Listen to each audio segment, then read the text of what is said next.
My name is Dr. Pedro Antonio Casas, Colonel, United States Army, retired. I'm a licensed clinical, forensic, aeromedical psychologist. So as we get started, as is my way when I do public speaking, number one, I always give thanks to Christ for everything Christ has given me. That's always number one. I cannot believe the life I've had. Number two, I give thanks to my parents for legally immigrating to the United States. I just would not have had any of these opportunities in Mexico. And knowing my personality, I probably would not have lasted long in Mexico. Number three, I give thanks to the United States of America for the opportunities. Never did I think growing up in Baldwin Park that I'd have the opportunities to go from there, Rio Hondo College, Mount Sac, University of Laverne, my Ph.D. from UC Santa Barbara, and then 29 plus years in the Army. I mean, just never did I think I'd have this. It's been a wild ride. And last, I give thanks to the Army. Army leads the way, period. Right? Never did I think I'd retire as a full-bird colonel. Things I've done in the Army. I was in on the first push in Iraq in 2003 with the mental health unit. I returned to Iraq in 05-06 as the chief of mental health for a combat division of about 20,000. I returned, and then I went to Afghanistan 2012, 2013. I served as a commander. My base was out of Kandahar. I went as far west as Iran, as far east as Pakistan, as far south as Bastion Leatherneck, where you start to get towards India, and as far north as Bagram. I've done practicums with the FBI, practicums with the National Security Agency. I've had jobs at the Pentagon. I'm very proud of I was a chief behavioral health officer at a place called Site R. You probably never heard of it. It's on the top 10 for the Russians to nuke us. So it's one of these important things that never did I think I'd have that level of responsibility, growing up in Baldwin Park. So that's a little bit about me. I've been a chief of departments. I'm a published author, a few other things. And I'm very Catholic. And that's what we're going to talk about, some global issues today at the local, national, and national security level. Ground rules. I'll hit a theme.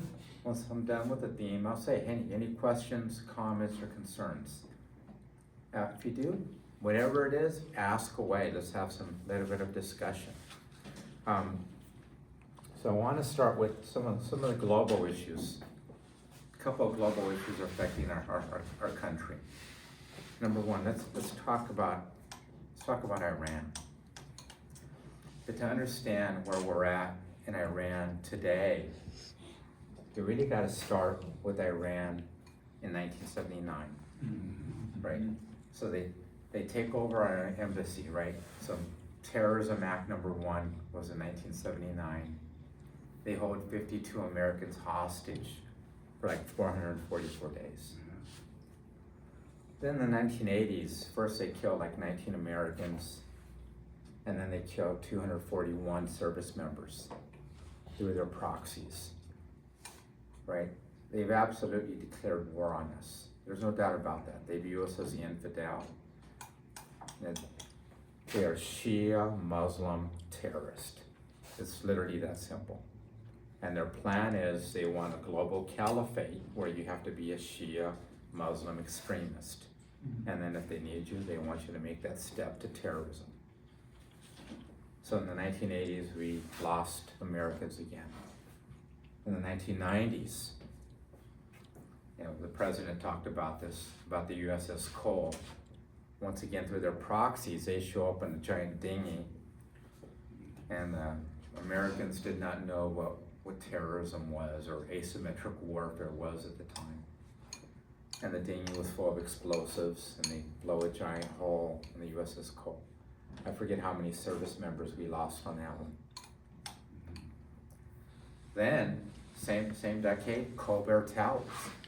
More Americans were killed because Iran, through its proxies, they hate us. They view us as the infidel.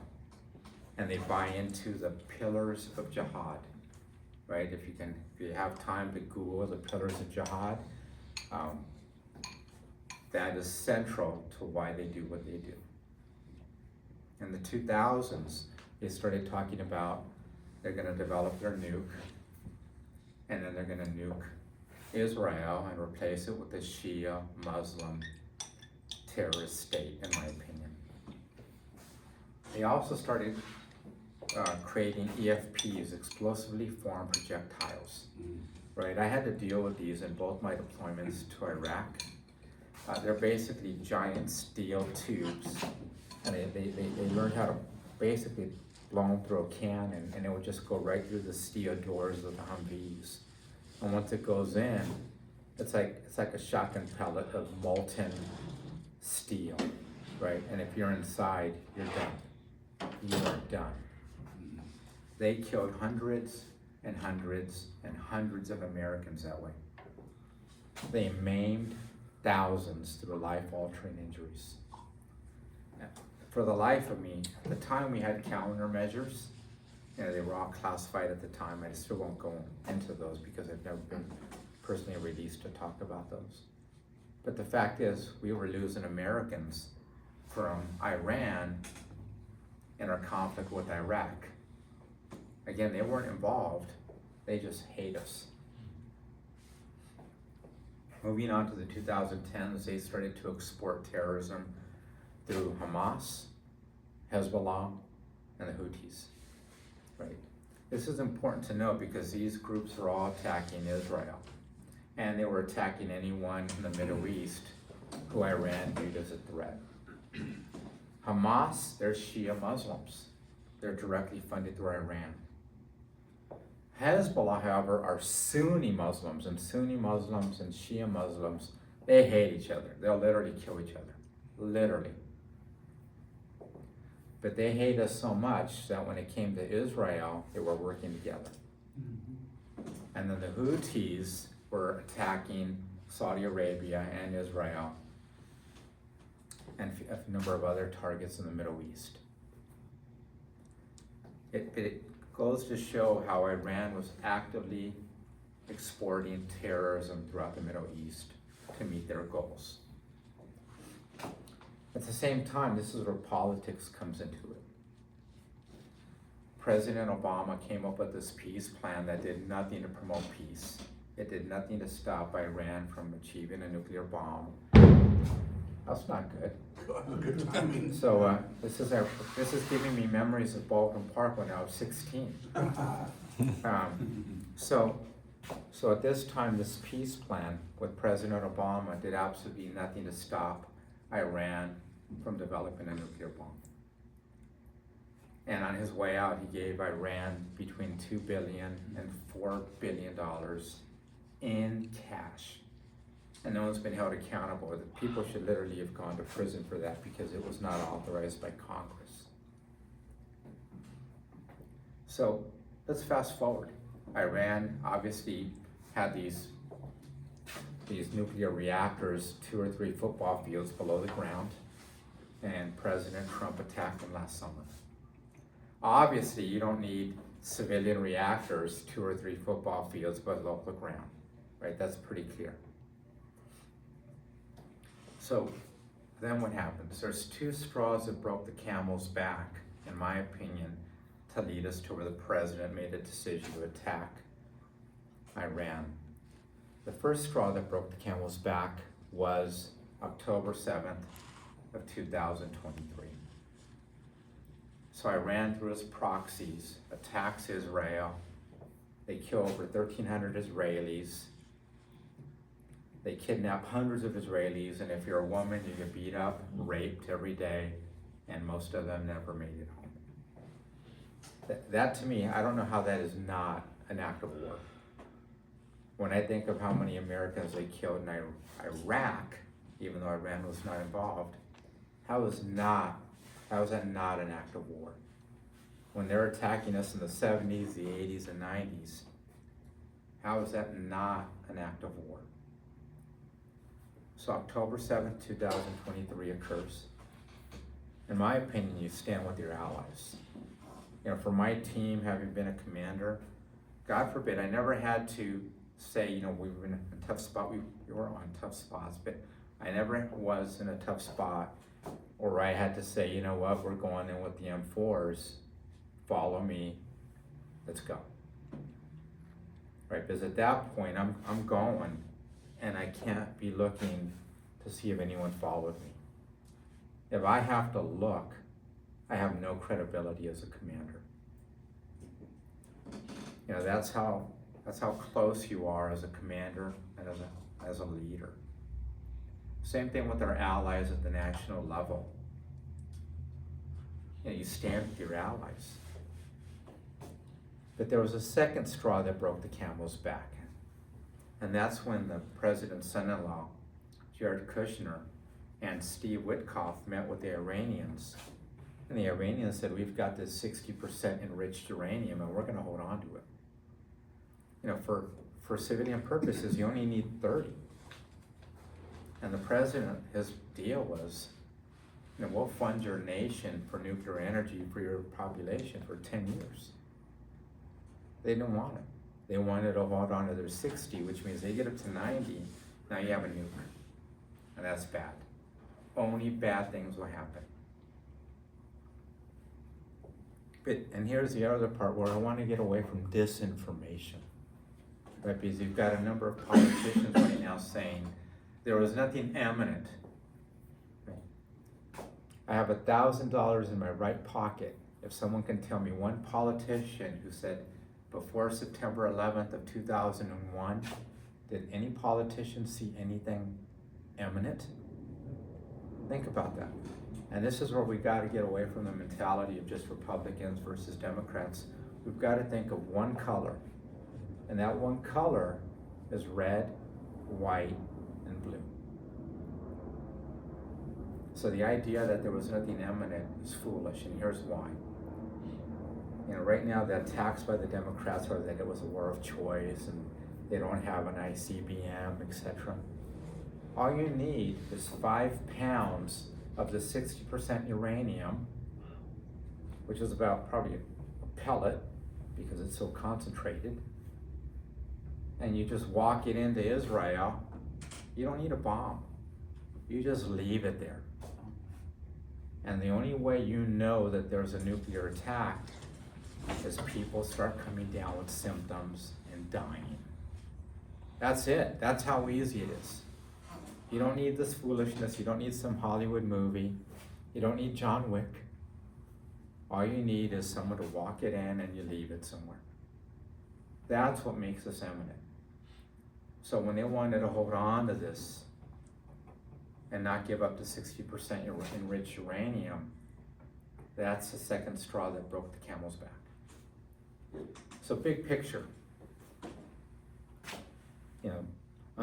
only Congress can declare war. But under the 1973 War Resolutions Act, the president can direct military action. He's got to notify Congress within 48 hours. He's got between 60 and 90 days to terminate the action, right? And this is where politicians will be politicians. What does that mean, terminate? Because like right now we're at a ceasefire, so he's terminated, right? Does that mean he takes a day off and we start 90 more days? You know, what does that mean? And I know this is going to be a hot issue. That's how we got to this mess. You know, for me, it's about, I'll take a step back on my Catholic values and I'll give you my thoughts on the way ahead on this. My thoughts as a Catholic is, I think I've provided a good rationale on a world event. And I'd like to maintain my Catholic values on world events. The way ahead on this, in my opinion, you don't stop till you kill every one of those people who are killing Iranians. Because if you all recall, in December, Iranians in Tehran protested. And their government killed like 30,000 of them overnight. That is madness. So how do we stop this without putting boots on the ground? Because is it necessary? And what I would refer to all the generals out there, I think only General Keane, retired General Keane, has mentioned something like this. In 1996, we had the same issue in Bosnia where we were saving Muslims from getting massacred by Milosevic in Bosnia-Herzegovina. Mm-hmm. Mm-hmm. And General Wesley Clark, I believe, came up with a great plan. We had overwhelming air assets, and he attacked and attacked and attacked. And at some point, between F-15s and F-16s and missiles, we just completely destroyed their army. We eventually caught the bad guys. They went to trial at The Hague, and a number of them went to prison. I absolutely believe that would work now in Iran. I think if you leave the current generation of leaders, they're all Shia Muslim terrorists. These are the same hardliners that took over the embassy in 1979. They believe in the pillars of jihad. So any nonsense that somehow they're going to be more reasonable, I think that thought process is folly. So I've talked about Iran. What are your questions, comments, concerns, challenges? Yes, sir. I think for me, one of my concerns is the Christians in the country, is that they're suffering as well. And not only there, but the Christians are also suffering in Israel, because the Israelis, we have no friends, I believe, in either side. I think the Israelis, they use us as friends of convenience, right? Because they need our support, right? For financing, for weapons and so forth in the military. But I feel bad for Christians because I think they're stuck on both sides. So you're bringing up a great point. Right now, in fact, I did a video in 2023 for AI News. It's on my YouTube channel. Christians and Catholics are the most persecuted religion on the planet. That's correct. Right? And right now, Nigeria, Lebanon, right? North Korea, China, right? So we're definitely persecuted and we're killed. So I'm hearing your message. So the good news is we're pretty accurate at what we do militarily, right? I'd give us we're accurate over 95% of the time. And at the beginning of this conflict, they accidentally hit a girls' school. Yeah. And the numbers are always inflated. I don't believe for a second that Iranian, imams are going to allow 100 girls to go to school. I don't believe that. Just having been in Afghanistan and having seen how they treat women, I don't believe that for a second. But do I believe that little girls were killed? I do. I don't think we'll ever get accurate numbers. But that's an example where we may be 95% accurate, if not 99%. But that 1% error, and some little girls were killed. War is literally hell. But I think Winston Churchill said it best during World War II. Once you're in it, you might as well just go all in and get it over with. I believe that was true during World War II. I believe that's true now. We'll have to see how the president navigates this, because obviously there's political pressures, and this is where we, as Americans, we got to get Democrats and Republicans to start saying, I hate you because you're blue and you hate him because he's red. That nonsense has to stop. We've got to think what's best for our country going forward, because this is actually the country that helped take Americans hostage in Israel on October 7th of 2023. So how do we not hold them accountable? Yes, sir. Yeah, I guess getting to the heart of the question with what Junior asked was, how do we reconcile our beliefs when we have an ally, quote unquote, when they act like an unreliable ally, especially when you would see videos of the IDF, for example, beheading statues of Jesus, and you would just use this act, what they're doing in southern Lebanon, just for wanton destruction, or shooting aiming their turret of the tank to a Catholic church, and then Cardinal Pizzaballa had to stop this nonsense. This is crazy. Yes, sir, that's and hard. and how do we reconcile that and trust an unreliable ally?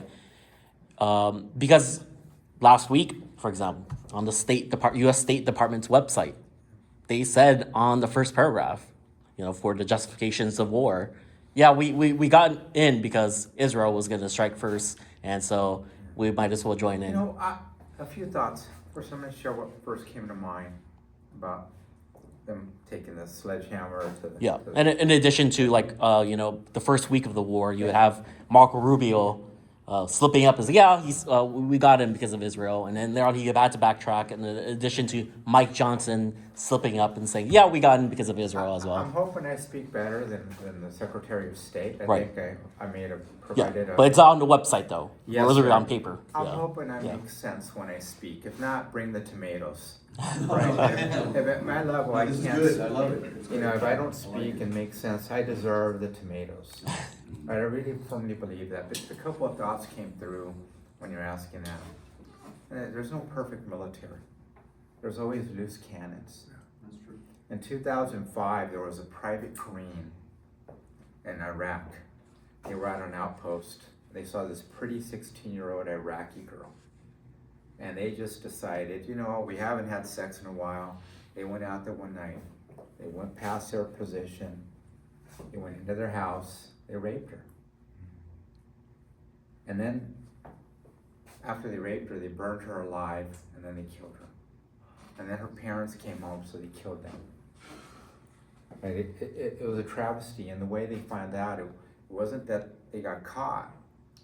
One of the people who were there at that, the way I hear the story, at that security post, went to a combat stress group to vent, a behavioral health group. And they said, you're not gonna believe what the F happened, but Green did A, B, and C. And, the counselor, you can share war crimes. That's not HIPAA protected. That's not confidential. So I suspect after that group, probably all the group members are like, no, this is not going to work. And they all went to their commanders and CID, and there you go. Green is now at Leavenworth till the day he dies. So we've had loose cannons. In 2009, I was in Washington, D.C. at the time, but my friends had gone back for another deployment to Iraq, and my friend Major Jones, Dr. Jones, psychiatrist, there was a guy who had marital problems, and everyone has marital problems downrange, 100%. The guy wanted to go home because his wife's doing the wild thing. And they're like, yeah, well, I'm sorry, but we need you here. You're going to be fine. You got to work through it. The guy didn't like his answer, so when they drove him back, he got the driver's M4, drives back to the clinic, shoots up the clinic, and killed a few of my friends. Mm-hmm. Yeah, and I'll tell you, Dr. Jones has never been the same again. Like, the few times I've met with him since, this is 15 years later. That's true. It just devastated him. So we have bad apples as well. Sure. What about, say, like leaders being bad apples? Because we had Benjamin Netanyahu, for example, testifying over in Congress, warning us that we should invade Iraq because they have nukes. Let's talk about that. After the invasion, there was no nukes. There was no weapons of WMDs. Let's talk about this, about Israel on this, because addressing the Israel question. So we're changing topics now. We're focusing just on Israel for a moment. So 1948 comes, Israel is now a state, right? This is where Christ was born. This is where Christ did his preaching. So that makes sense, right? The Jewish heritage. Christ was there 2,000 years ago. The Jewish culture was there about 2,000 years before that, right? So now we're getting back to the time of Moses and all that. So it makes sense that you put Israel where Israel is now, because that's, literally right out of the Bible. So I get that part.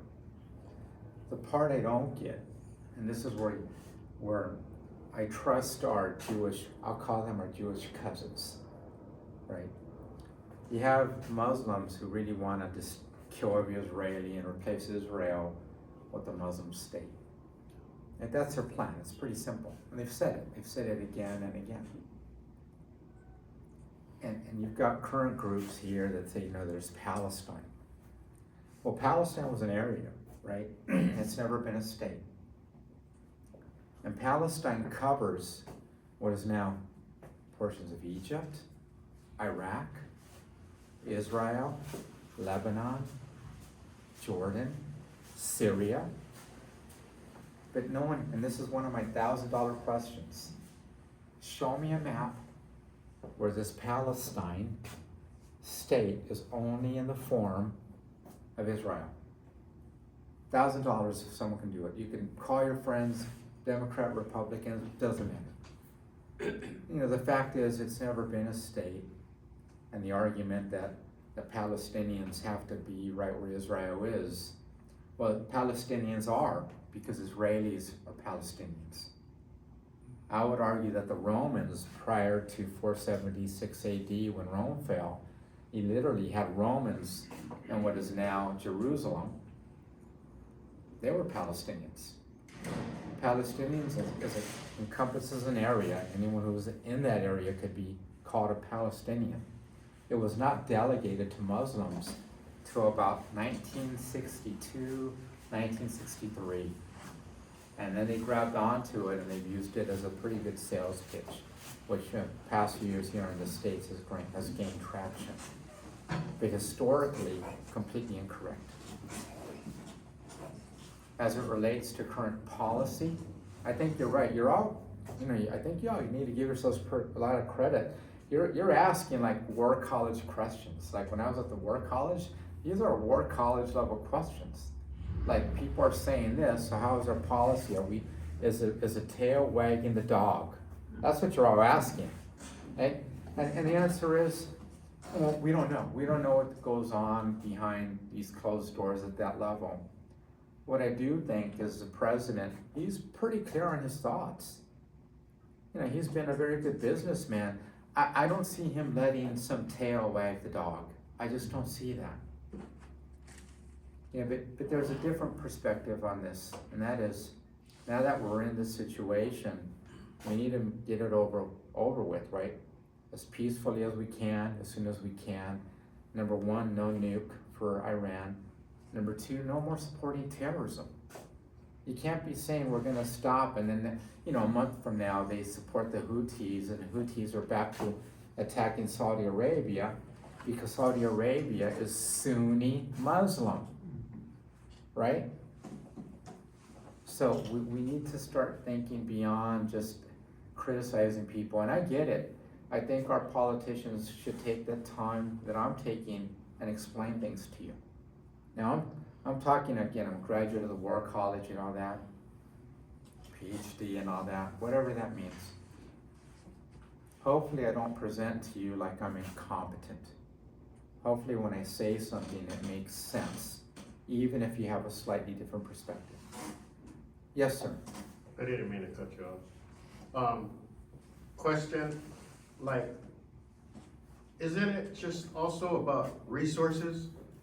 Is that why sometimes through history, we've always, here's a couple billion here, here's a couple billion here. You keep this oil rig open for me and you keep this strait open for us. And well, it always seems like it's something about resources as well as. That's a great War College question. My instinct is absolutely. Absolutely. Yes, sir.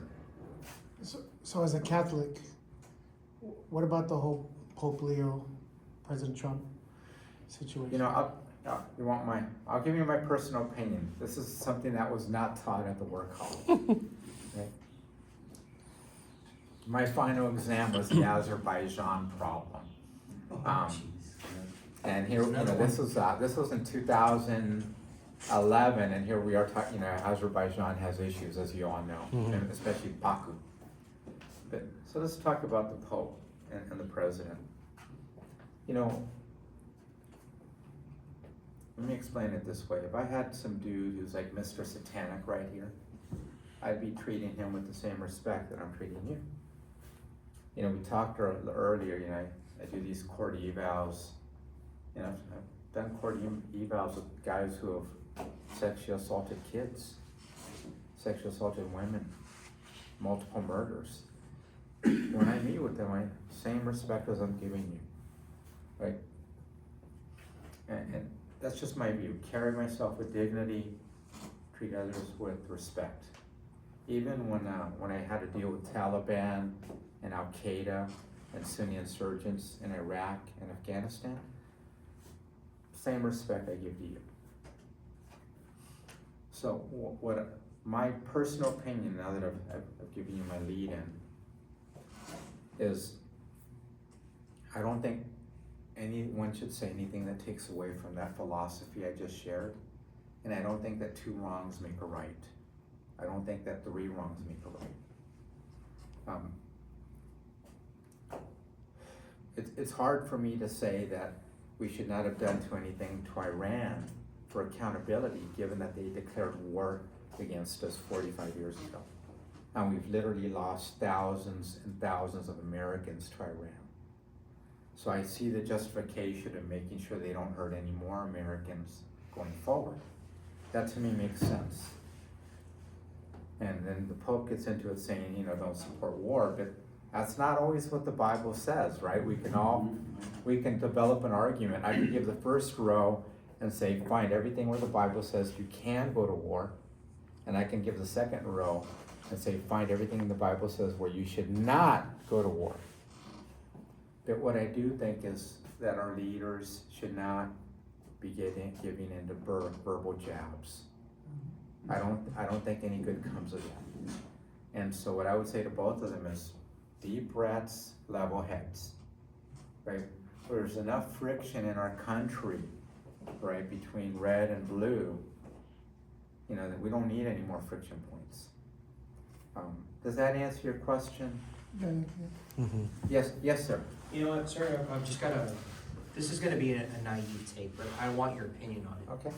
So for me, when I look at it from a Catholic perspective about what's going on in the Middle East, specifically with Israel and Iran, and you brought up another one, Azerbaijan, that's a whole different slice of pie right there, with what's going on between them and the Armenians, the ethnic Christians that are there in that land. Correct. But the way I look at it, and this is extremely naive, but I'm gonna say it because it's what I stand by as a Catholic. I truly believe as a nation here, if we truly are a Catholic nation here in America, my opinion is that we should be isolationists. We should completely remove ourselves from the outside world and fix our own bed here because we have too many issues here. When I look at what's going on with the people that are living on the streets that are highly addicted to drugs, and I'm not taking away personal responsibility because I'm a firm believer in that. You make your own bed. Okay. I'll say that honestly. But there's a part of me that thinks there's these entanglements we're getting into between the clashes of these two people who have been fighting since the days of before King David was a king. These armies have been fighting each other for thousands of years. And I don't know, like for me, it's just neither side, in my opinion, respects our Lord Christ. One, put him to cross. The other side, you know, view him only as a prophet. And, Correct. But let's keep things in perspective. I totally agree with you. I do not believe just because they view our Lord as a prophet that they're going to be kind to the Christians. In Syria, Iran, Azerbaijan, I can name all these other countries where I can tell you for a fact right now that these extremists do not view us with any respect. And that just emboldens me even further to say, as a Catholic, as an American, and I put those two things together, we should be an isolistic nation. We should have 2 walls, one at the south at Mexico and one in the north in Canada. Hey, the rest of the world, y'all deal with your own problem. We got our own issues we're gonna deal with. Okay, I'm gonna use that as soon as I hear this gentleman in the corner, I'm gonna use it as a segue to national issues. Okay. And in this area, local issues. Okay. Yes, sir. I'm glad that you mentioned and remind us of the 1973 War Resolution Act that compelled President Trump to make an executive decision, knowing the background, the decades of relations that we've had with Iran. It's always been rocky. And as Americans, our nation has forgotten that. They forgot what happened in the 90s. They've forgotten what happened in 1979. I was there, I lived it. But some of us were there, we lived it. We remember what happened in 1979, our hostages that were held. So Americans, many of them are against this war, but I do see that the president has the interest of the entire nation. And a quick point on that. If you think about it, President Obama attacked Libya for well over 90 days, and there was no pushback. That's right. Right, in my opinion, Joe Biden was in a low-level 4-year war against the Houthis. No one raised a finger. Right, and this is where we gotta get away from hating Trump or hating Biden or hating Obama. At this point, we're in it, you come together, right? And instead of saying, you know, if I'm a Democrat and you're a Republican and I got you in Congress and I'm questioning you, first I put you down because you're blue, and then I retake my time when you try to answer, and then I try to do my best to make you look incompetent. That's all Congress is doing right now, and that needs to stop. The questions for the Secretary of War, instead of them saying, you have all these people who've never been to war telling the guy who's been a commander of war that he's not competent. Right, the question should be, sir, going forward, what do you need from us for success? Right, what are the choke points to success? How can we get you there? Right, that's where we need to be right now, and that's not where we're at. We're not close to that. So, let's change topics. Let's talk about one that's a hot issue here in the area, immigration. Right, I'll give you my view. Right, so in the 1990s, this has been going on since Cesar Chavez in the 70s, right? And before, we can go back to like the 1940s, right? Zoot Suit, East LA, literally, right? Boyle Heights. In fact, before Dodger Stadium, where Chavez. People lived in Chavez. Chavez Right. kicked out, yeah. So, okay, let's move to the 1990s. Bill Clinton, President, Democrat, came up with expedited removal, right? Hillary Clinton, 2008, all illegals have to go. Senator Joe Biden, about the same time, all illegals have to go, and we need a task force in the South.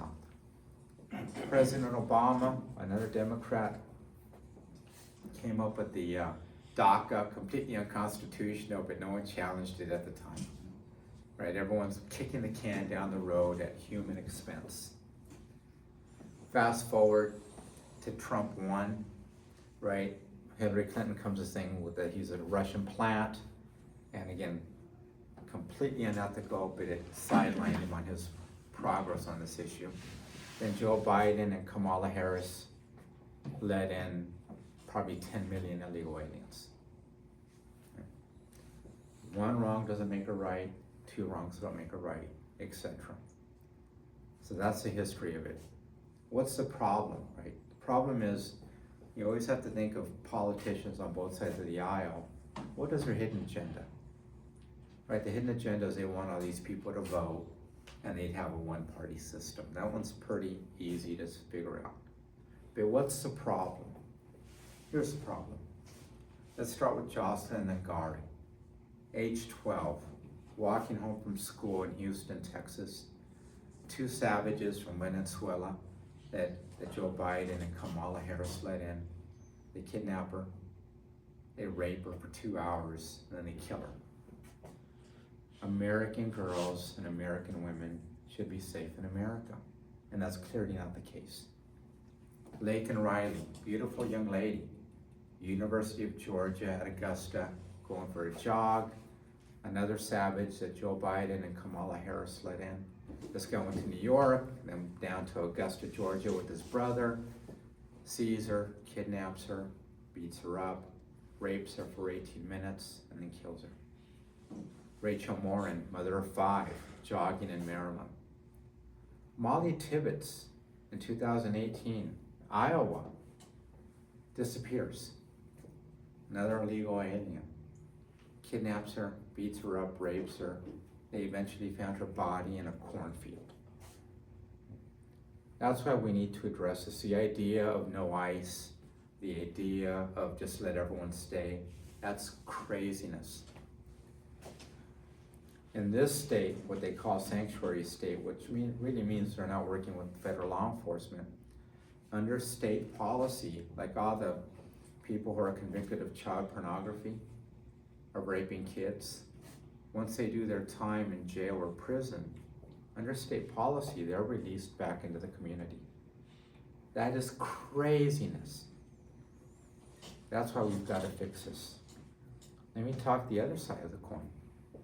I've known people who were here like since 1975. They've lived honorable lives, and because Democrats and Republicans have kicked the can down the road, they're in limbo. Again, it's not Trump being bad. It's not Democrats being bad. It's both of them being bad. You know, what I think right looks like is we need a really, I don't believe you reward criminal entries with citizenship. That to me is craziness.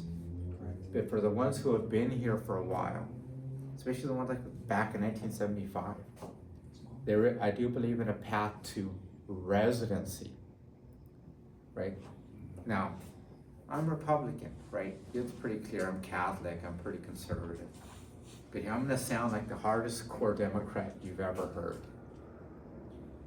The forgotten are the orange pickers, the fruit pickers. Without them, we wouldn't have fruits or vegetables. Now, I've picked oranges outside of Fresno. That was one of my motivators to do well in school, because those people have a hard life, but they don't have any voice. Not only do we need a path to residency for that group once we vet them to make sure we don't have any more child rapists, but why don't they have health care? Where's their voice? And we can't do it and just do what the Governor Newsom has done and say $13 billion for illegal aliens for medical support. That's crazy. That's money in the toilet because there's no specific plan. And not to mention the other billions of dollars that guy's thrown down the toilet. But let's just focus on these farm workers. Under my plan, when we fix this on the immigration issue and who's staying and who's going, that's part one of my bill. Once we get accurate numbers, I actually have senior healthcare analysts who've done this for the military. So we're talking millions of soldiers and airmen and Marines and sailors. We got to get them health care. I just think that's what right looks like. Now, how many Democrats have you heard say this? Probably none. And I don't know what the agenda is to skip these people, because without them, we wouldn't have fruits or vegetables. I suspect since they move from state to state, I think they're not a strong voting bloc for anyone, so they're forgotten. Under my plan, we take care of people once we know who's going to be a resident, right? Once we say you're not going to be a citizen because you entered our country illegally, but you've been here 50 years, you're going to get residency, you get jobs or you get W-2, and you qualify for Medicaid. So that's what I think right looks like. Sir, question?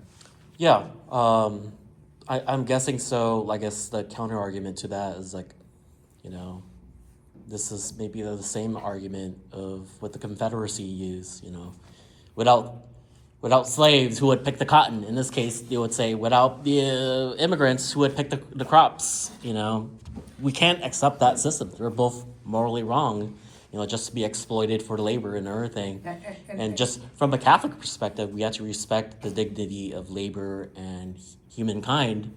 And then taking it a step further, maybe 10 years down the line, you have Elon Musk with his humanoid robots and everything. And, eventually these workers will be replaced from picking crops. And hopefully, we have a retooled economy where we don't have to rely on this slave labor.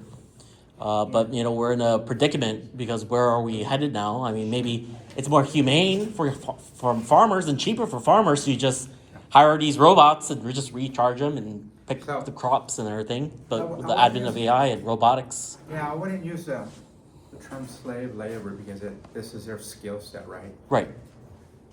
Each of us has our skill sets. I've worked outside of Fresno. I mean, that's a rough life. Yeah, it is. But because of their lot in life, that's what they do for a living, right? But this is where going back to the argument of, do you want to be an isolationist? And we definitely have to protect our sovereignty. You know, here's my another $1,000 question. There's a few trick answers to this, so if you can get one, I'll give it to you. Here's my $1,000 question.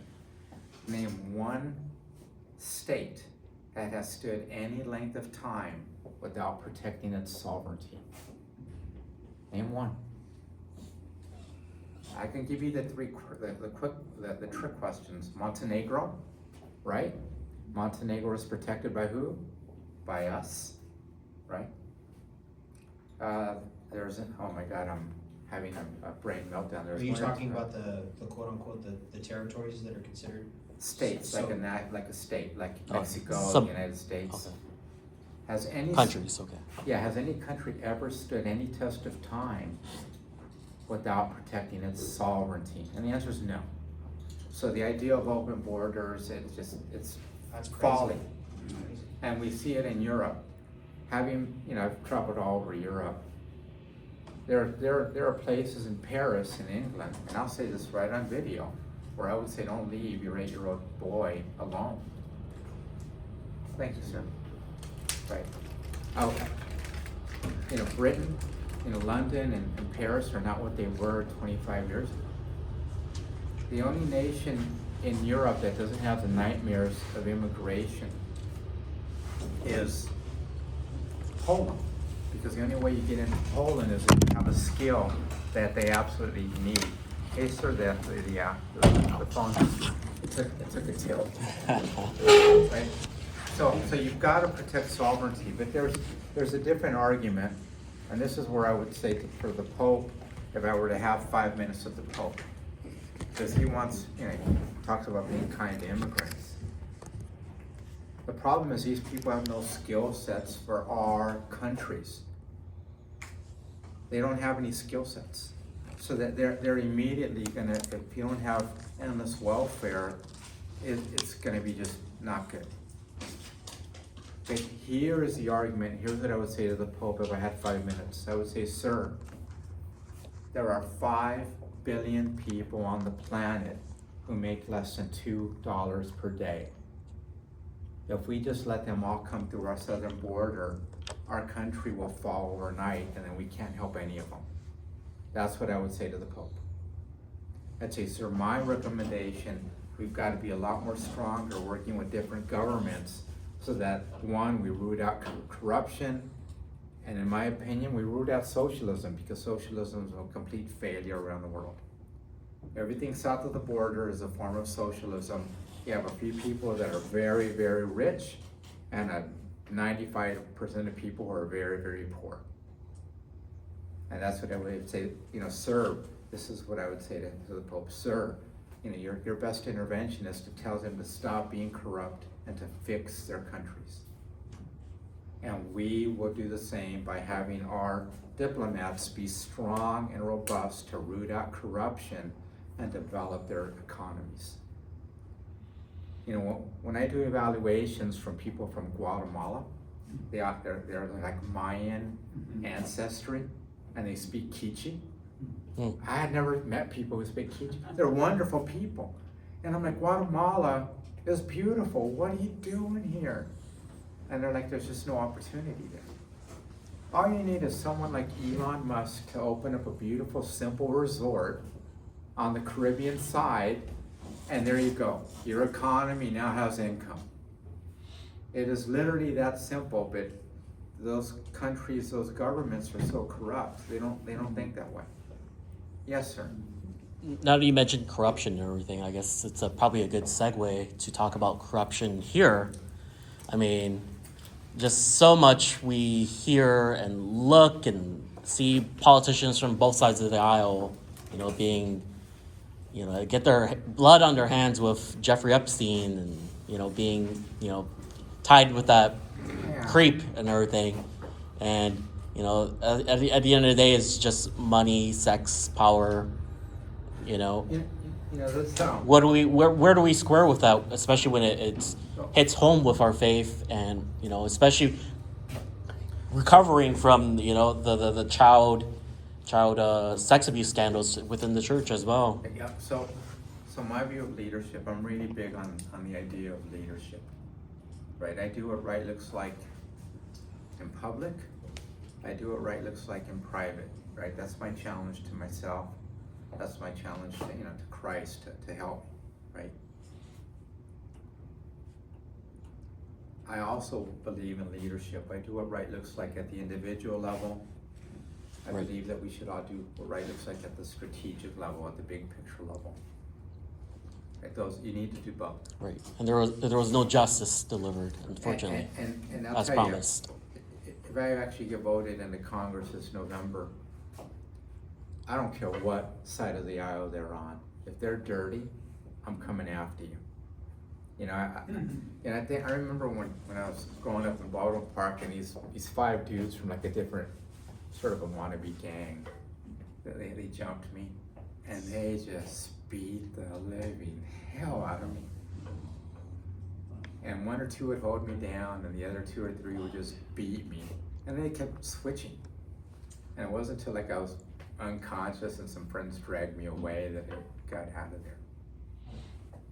So I've taken a lot of pain, and growing up in Baldwin Park, everyone gets shot at. So before I joined the Army, I got shot at. And then going to war, you get shot at a lot. Not to mention rockets and mortars, IEDs, VBs, being shot at when you're in the back of a helicopter, to do on-green attacks.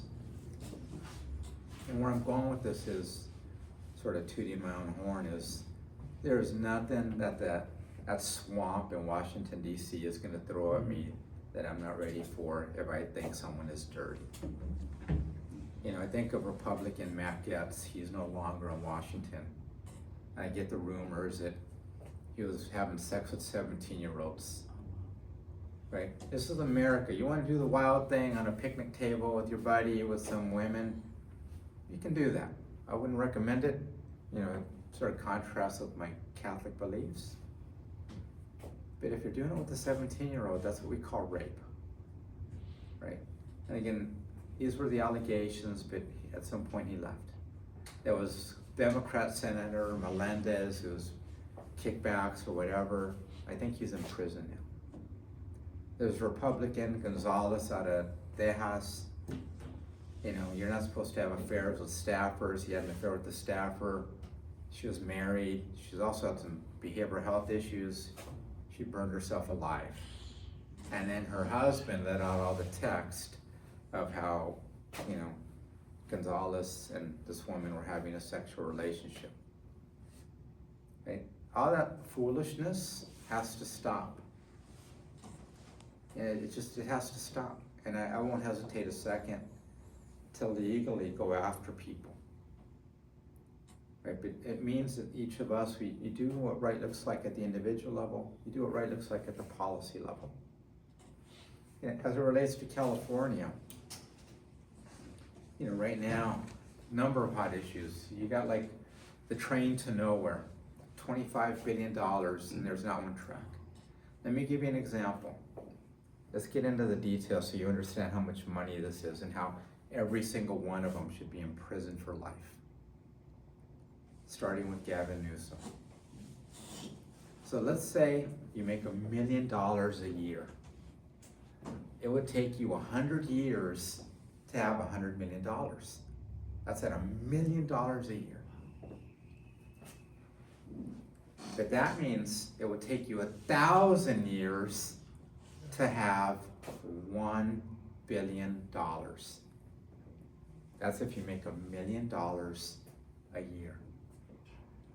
That means you would need to live 25,000 years making $1 million a year to get to the 25 billion they've spent without a train. How are these incompetent buffoons not in prison? Right? So I don't care if you're red, blue, Democrat, Republican, these people should all be in prison. And now they've got the idea for the train from San Bernardino up to Vegas. They can't make one train, but they want to make two, can't make two trains. These people are just idiotic.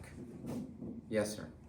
Yeah, I mean, you mentioned all this, but I guess tying it back to our faith and everything, what can we do? And I kind of have answered my own question. I mean, I have a good example because, prayer is very powerful.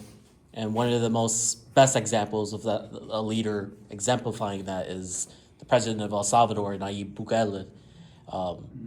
The first thing he said when he got into office was, the first thing I'm going to do is pray to our Lord Jesus Christ and ask for divine guidance. And look how he turned around that country.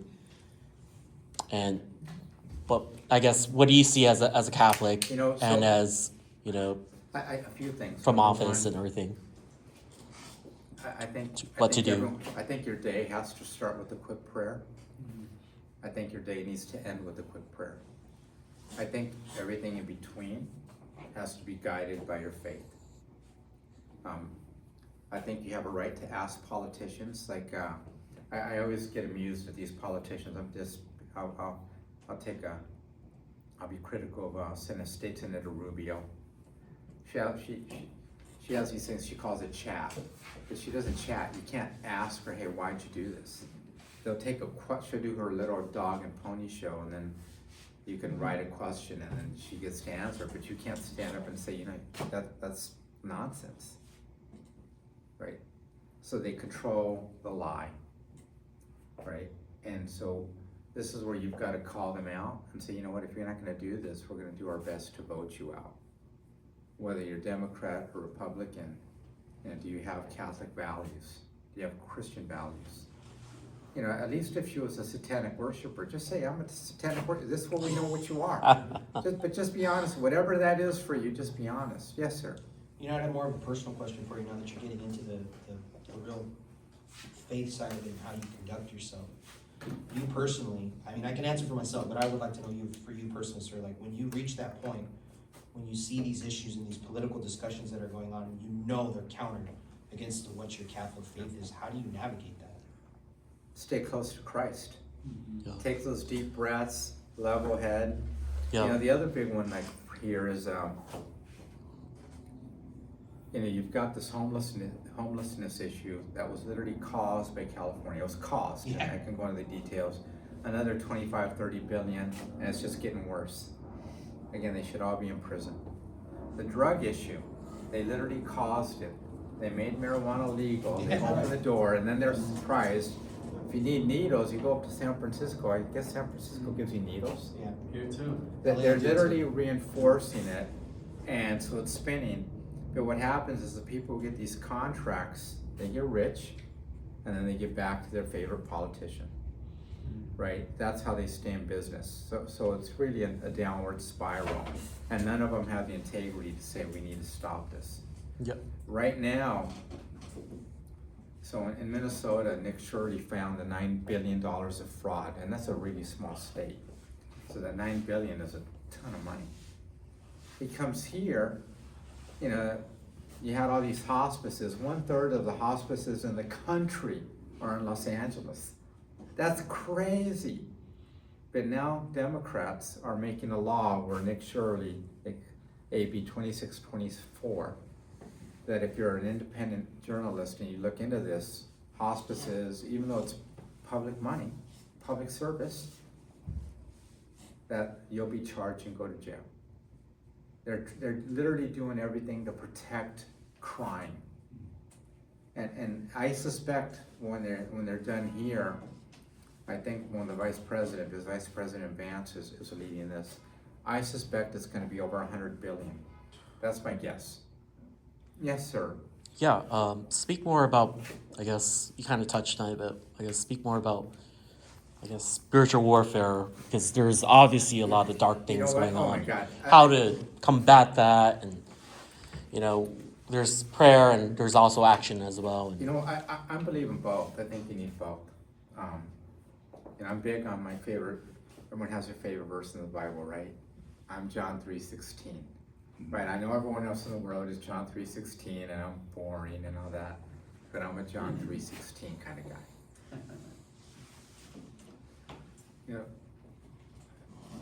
I've been honored to do a couple of these, what the Catholic Church calls these like exorcism evaluations. And so I've seen some of this some of this demonic stuff, right? The weird sounds coming out of people. The hearing like the herd of animals above you and all that. So absolutely real. Those people, they've all done stuff or been subjected to stuff to open that door.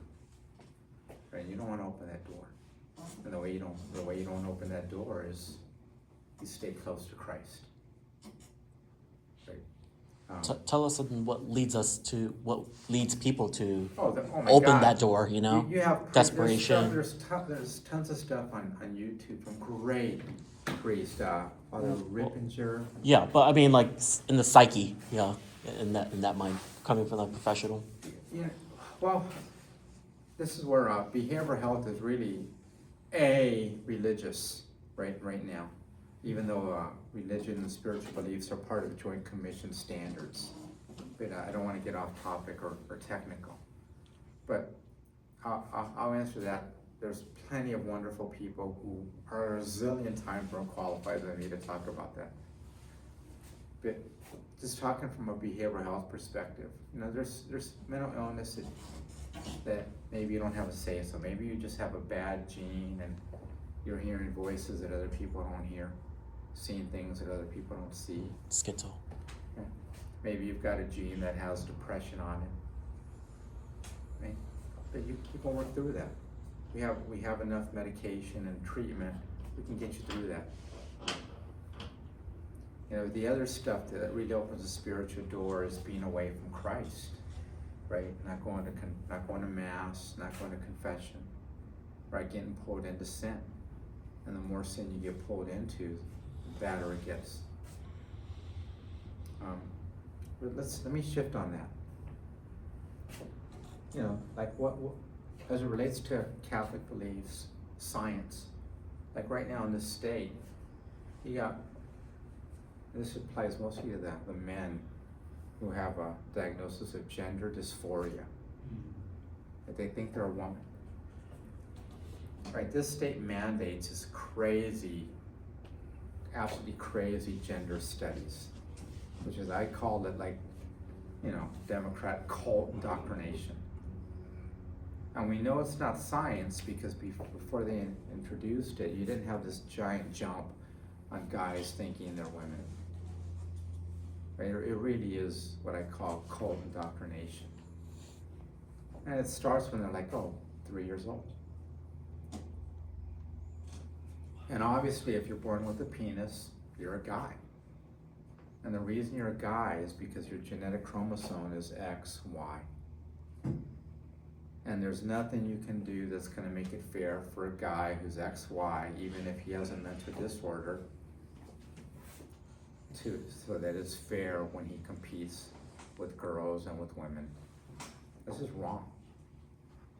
I mean, this is just basic science, but if there was someone here who believed it, they would be screaming at the top of their lungs, thinking that by screaming, that would make them right.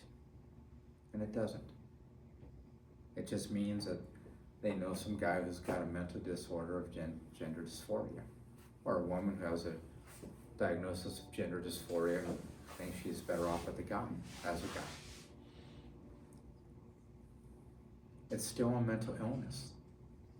And in this state, they came up with what they call affirmation therapy. And if you try to tell anyone they shouldn't do that, they went after you. And this counselor out of Colorado just won this massive SCOTUS case, conversion therapy, to tell them, hey, you don't have to, it's okay to live as you were born. But these people are so attached to this that they will, as we say in the Army, they'll die in that sword. And what I would say to you is, give me a rationale. What's the difference between gender dysphoria and a delusional disorder? It's the same. If you look at the DSM-5, I think you're correct. I'll take it a step further, Sharon. You want me to know what you don't want to know what I think it really is? I believe it's a form of demonic possession. So, maybe not. right? But we know it's a mental disorder, right? It's a DSM-5 TR mental disorder. But it's okay to say, you know what, you're a guy. I've had people call me because they need a forensic psychologist, and the guy's a dude. And he's like, no, I'm a woman now. And I'm like, listen, you're a dude. I'm gonna call you dude. And he's like, no, you're gonna call me this. I'm like, you know what? You're in my prayers. You have a good life. Yeah, they're trying to force me to tell me what my beliefs are. Good luck with that. You know, and for anyone who's gonna argue with me, when they used to put these guys in women's prisons, somehow we have the immaculate conception that biological women are getting pregnant. Well, if these guys are women, how does that happen? You know, it's transparently disingenuous, and they're a guy. And can anyone think of one disorder where, like, if you have cancer, we say, we're gonna cure you by giving you more cancer? Or if you're depressed, I'm gonna give you medication to make you more depressed. Or if you're hearing voices, I'm gonna give you medication so you can hear more voices and go crazy.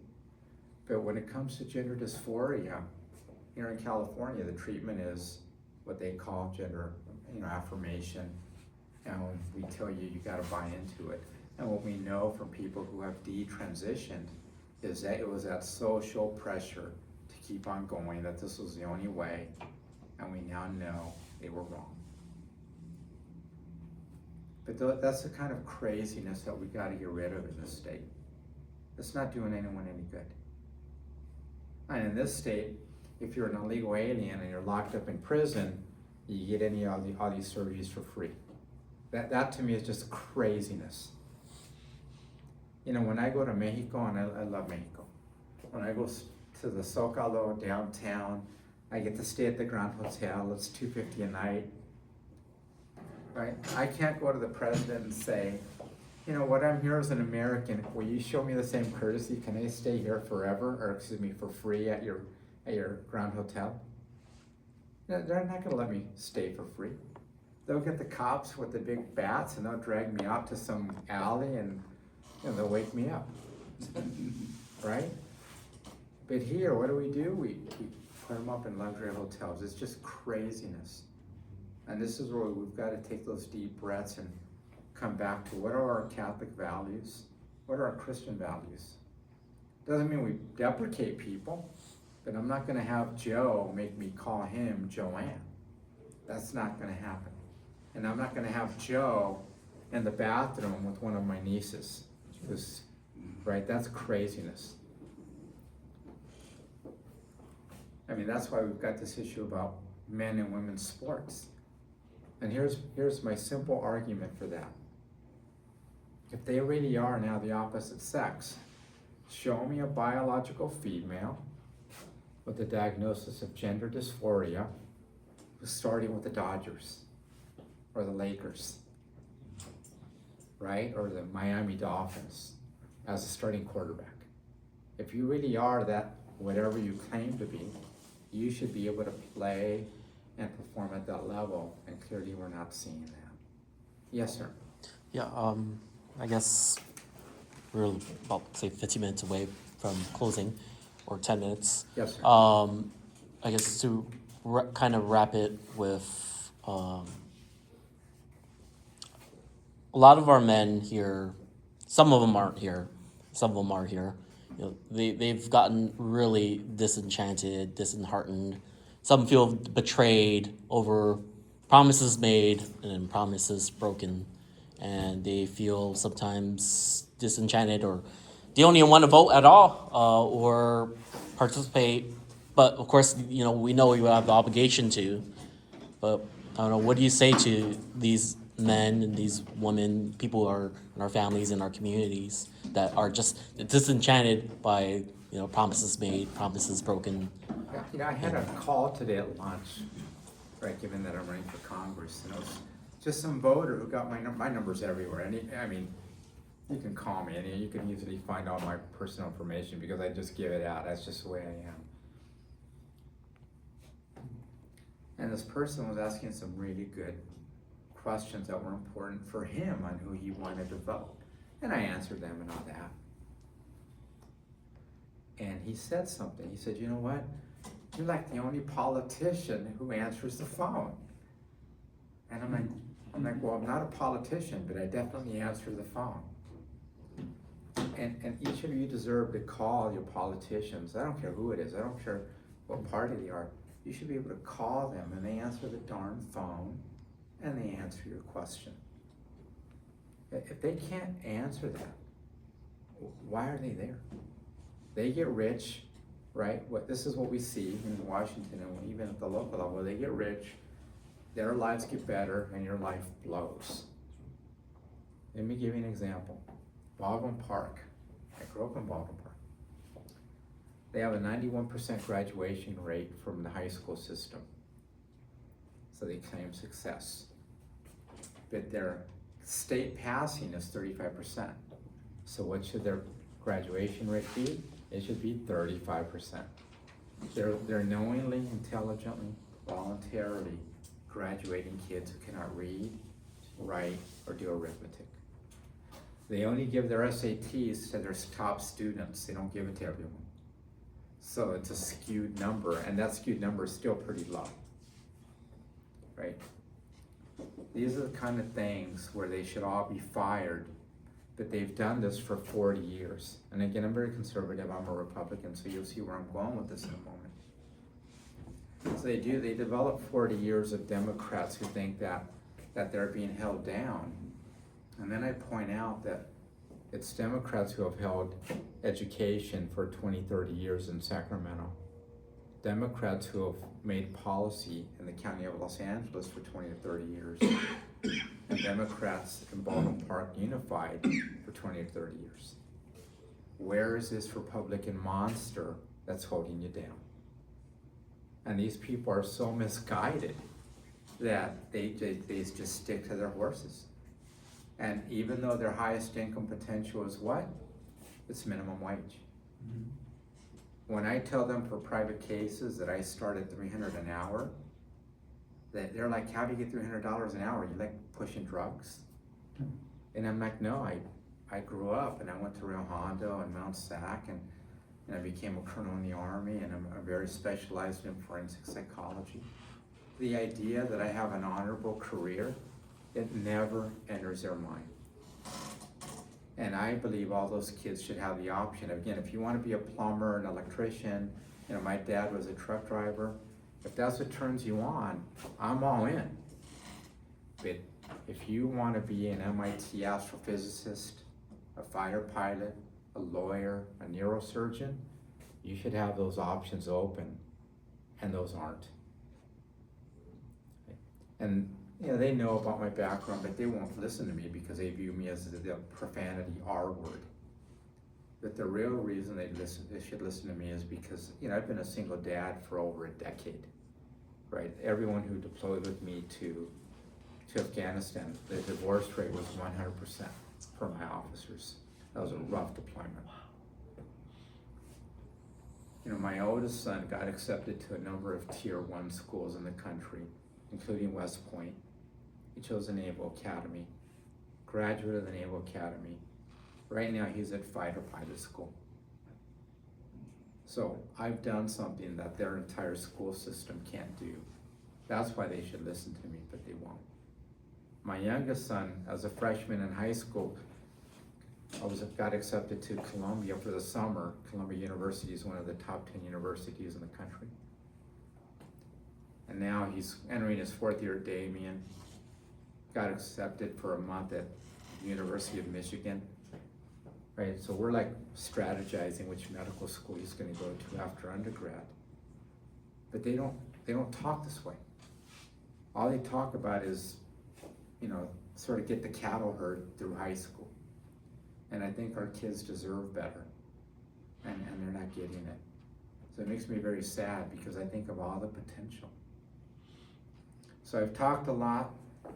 You can all call me anytime. I'm happy to do more talks, bigger groups, to kids. Just make sure you divide the kids by age groups because that's pretty important. My last thought for you, stay close to Christ. Thank you. Thank you. Thank you.